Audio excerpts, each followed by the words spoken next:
akhraj Ibnu Munzir an Ikrimata fi qoulihi ta'ala.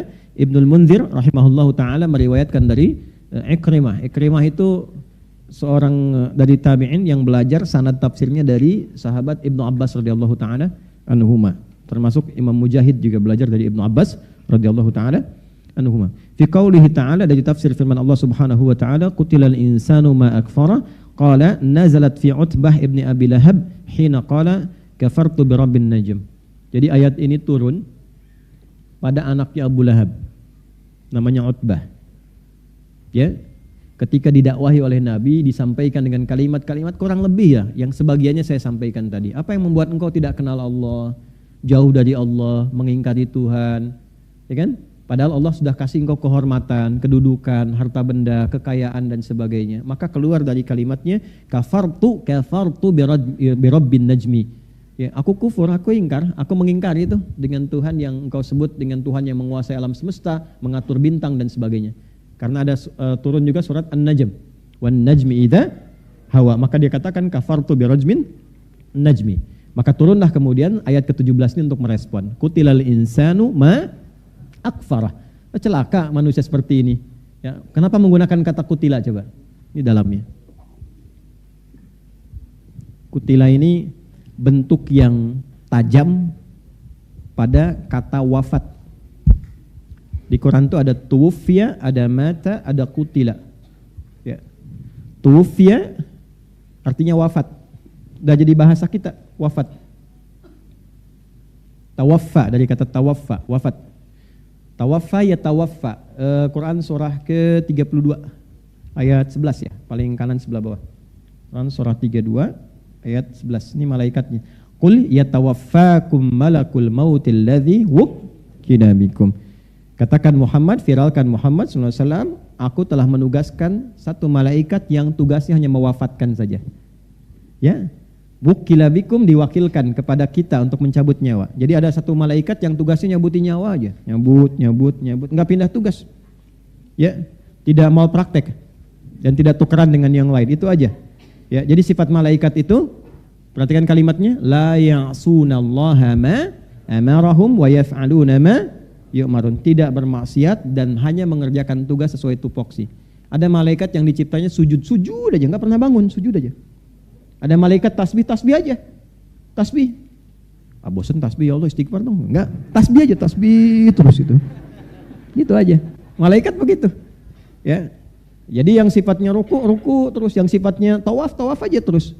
Ya, enggak berhenti, begitu aja. Itu malaikat. Ya, beda dengan kita, lain. Nah, di sini ada yang ditugaskan mewafatkan. Wafat itu dari bahasa Arab, wafat. Maka ketika Allah menugaskan malaikat dengan kalimat terhormat kan? Qul yatawaffakum malakul mautil ladzi wukkila bikum. Jadi wafat itu status terhormat. Ya. Makanya secara kata pun jarang disematkan pada orang-orang yang bermasalah. Perampok itu wafat. Tewas kan? Gitu kan? Iya kan? Pemabuk itu kemarin baru wafat. Innalillahi. Enggak. Itu sesuai dengan perilaku, kata akan disematkan. Jadi ketika kata wafat itu disematkan pada malaikat dan mengakhiri kehidupan kita, ingin menunjukkan bahwa kematian itu sesungguhnya sesuatu yang terhormat. Kalau terhormat dipersiapkan enggak? Saya tanya pada Anda. Kalau Anda diundang ke istana, terhormat enggak? Terhormat. Baik. Kalau diundang, maaf ini, ada pernikahan, ada undangan resepsi. Undangan terhormat tidak? Terhormat kan? Baik. Nah, kalau Anda diundang ke istana, undangan terhormat, persiapan enggak? Bajunya bagus enggak? Bagus. Kata-katanya kan ditata dulu ya. Nanti mau bicara apa, sikapnya bagaimana, karena kematian itu ditempatkan dalam Al-Quran pada posisi terhormat. Karena kematian terhormat dipersiapkan. Bukan cuma ditunggu datang, dipersiapkan. Supaya saat pulang pun kita terhormat. Makanya saat dipanggil, saking terhormatnya dipanggil dalam keadaan tenang.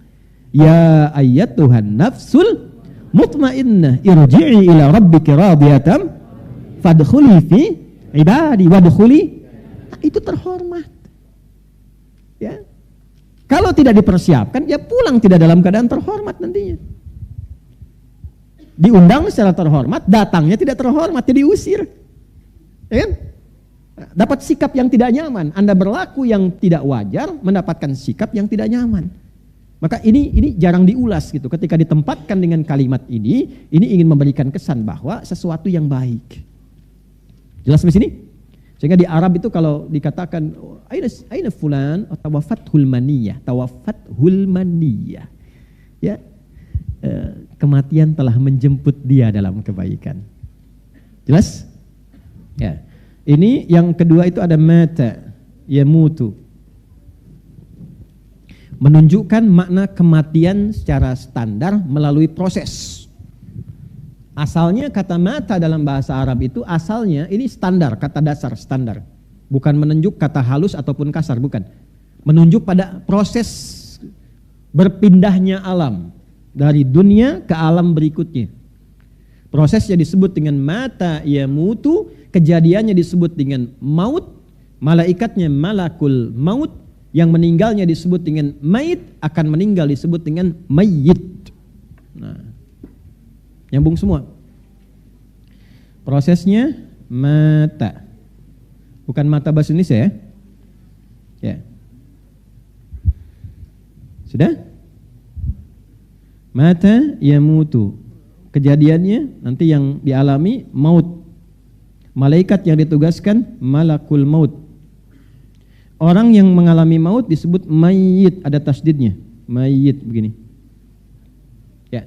Quran surah 39 ayat ke-30, innaka mayyitun wa innahum mayyitun. Engkau Muhammad sekalipun status pun nabi, rasul terhormat, tetap engkau pun akan mengalami proses maut. Engkau akan meninggal. Wa innahum mayyitun, dan selainmu juga sama. Ya, yang bukan nabi, bukan rasul, mereka pun meninggal juga. Jadi kita semua yang hidup statusnya sama. CM, calon meninggal ya. Ini ada tasdidnya.